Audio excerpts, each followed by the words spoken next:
Update po tayo sa burol na Geneva Lopez sa Minalin, Pampanga sa ulat on the spot ni Jasmine Gabriel Galban ng GMA Regional TV.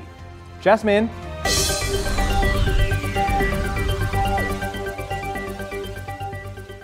Rafi, simula pa kahapon ay tuloy-tuloy na yung pagdating ng mga kaibigan at kamag-anak ni Geneva Lopez dito sa chapel para makiramay sa mga naulilang kaanak. At sa mga oras nga na ito ay sunod-sunod na yung pagdating ng mga nagmamahal kay Geneva. Hindi nila matanggap, Rafi, yung sinapit ng magkasintahan, yung karumal-dumal na pagpatay kay Geneva Lopez at ng kanyang kasintahan na si Yitzhak Cohen na isang Israeli national. Umaga ng July 6 nang mahukay ang mga labi ng magkasintahan sa isang liblib na lugar sa Santa Lucia, Capas at Tarlac. Hiling nilang hustisya para sa magkasintahan. Sa ngayon, hiling ng pamilya na gawing pribado ang kanilang pagluluksa para kay Geneva. Sa Biyernes, ang libing ni Geneva, samantala anumang oras o anumang araw ngayong linggo ay nakatakdang iuwi sa Israel ang mga labi ni Yitzhak. Sa ngayon, ipinapasakamay na raw ng mga kaanak ni Geneva sa PNP ang usad ng investigasyon.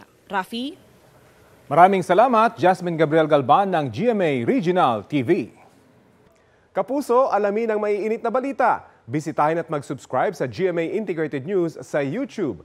Sa mga kapuso abroad, samahan niyo kami sa GMA Pinoy TV at sa www.gmanews.tv.